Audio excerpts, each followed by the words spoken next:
नमस्ते दोस्तों, आपका स्वागत है हमारे YouTube चैनल पर। आज के इस वीडियो में हम बात करेंगे तत्पुरुष समास की विभक्तियों के बारे में। हम इस समास की परिभाषा, उदाहरण, सूत्र व अर्थ के बारे में विस्तार से जानेंगे। संस्कृत में तत्पुरुष समास व उसकी विभक्तियों को समझने के लिए इस वीडियो को अंत तक देखें। तो बिना देरी से शुरू करते हैं। तो दोस्तों, आज हम चतुर्थी तत्पुरुष समास के बारे में पढ़ेंगे।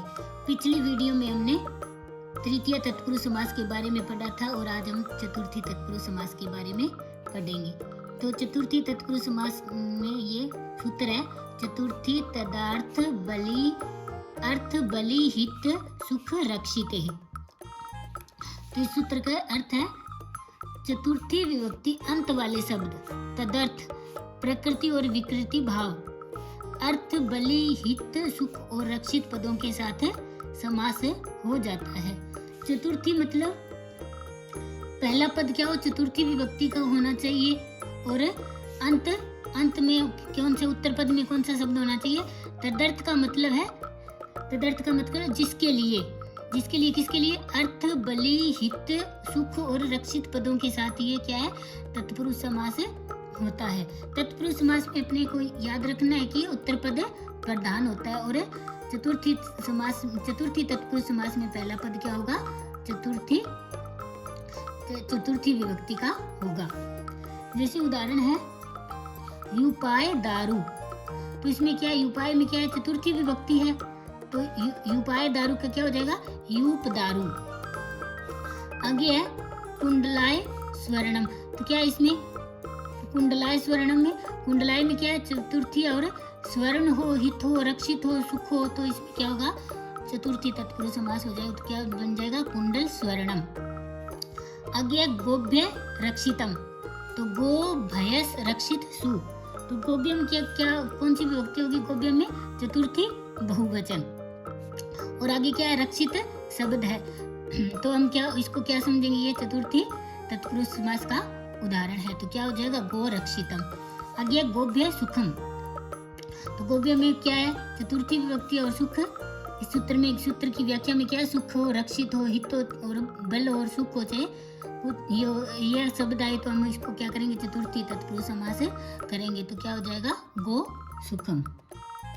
इसमें क्या है, चतुर्थी तत्पुरुष समास में पहली जो पद है वो चतुर्थी विभक्ति का होना चाहिए। जैसे हम इसे पूछ ले कि ब्राह्मणाय हितम। तो ब्राह्मणाय हितम तो क्या हो जाएगा, ब्राह्मण के लिए हित।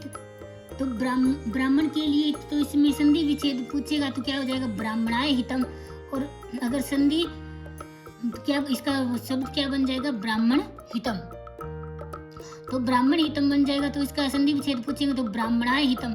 तो अब हमें पता कैसे चलेगा कि इसमें चतुर्थी ब्राह्मणाय आएगा। तो क्या है, इसमें हितम, हित शब्द में हित आए, तो सुख आए, रक्षित आए और अर्थ आए और बलि आए, तो इसमें क्या हो जाएगा, चतुर्थी तत्पुरुष समास हो जाएगा। तो इसलिए हमें ये सूत्र याद करना पड़ेगा। आगे पंचमी तत्पुरुष समास। तो इसमें पंचमी तत्पुरुष समास में क्या है, पंचमी भयन, ये सूत्र है इसका, पंचमी भयन। पंचमी विभक्ति अंत वाले शब्द का पहला पद क्या होना चाहिए, पंचमी विभक्ति का होना चाहिए। और आगे उसके बाद में क्या हो, अंत वाले शब्द में भयवाची शब्द में, जैसे उसकी पर्यायवाची भय में जैसे भय हो, भीति हो, भी और भीत के साथ पंचमी तत्पुरुष समास होता है। यानी पहला पद पंचमी विभक्ति का होना चाहिए और अंत में क्या हो, भय हो, भीत हो, भीति हो, चाहे भी हो, चाहे भीत हो, ये भय के पर्यायवाची शब्द हैं, इनके साथ पंचमी तत्पुरुष समास हो जाता है। जैसे उदाहरण है चोराद भयम। तो चोराद में कौन सी विभक्ति है, पंचमी। तो इसका संधि विच्छेद करेंगे, चोर गसी भय सु। ये क्या है, अलौकिक विग्रह और ये लौकिक विग्रह, चोराद भयम। तो क्या हो जाएगा, चोर भयम, चोर से भय। तो ये क्या है, चोर से भय अलग हो रहा है। आगे है सिंहाद भीति। तो इसमें क्या है, सिंहाद में कौन सी है, पंचमी विभक्ति और भीति और भय, और इनमें क्या हो जाएगा, पंचमी तत्पुरुष समास हो जाएगा। तो क्या हो जाएगा, सिंह भीति, सिंह से भय। आ गया गुरु भीतर। तो गुरु में क्या है, पंचमी विभक्ति और भीत शब्द आ गया सूत्र के माध्यम से। तो क्या हो जाएगा, गुरु भीतर। तो क्या हो जाएगा, गुरु से डरा हुआ। विक्रांत भीतर, तो क्या हो जाएगा, विक्र भीतर, भेड़िए से डरा हुआ। तो इसमें क्या है, अलग हो है किसी से, जैसे चोर से, वो चोर से डर रहा है तो क्या हो जाएगा, से अलग हो रहा है। सिंह से भी है तो वो डर के मारे अलग हो रहा है। गुरु से डर रहा है, भेड़िए से डर रहा है, तो अलग होने के अर्थ में इसमें कौन सी विभक्ति, वो कौन सा समास हो जाएगा, पंचमी तत्पुरुष समास हो जाएगा। आगे षष्ठी तत्पुरुष समास। तो इसमें क्या है, षष्ठी तत्पुरुष समास का सूत्र षष्ठी है। षष्ठी अंत वाले शब्दों का समर्थ सुबंत के साथ समास हो जाता है।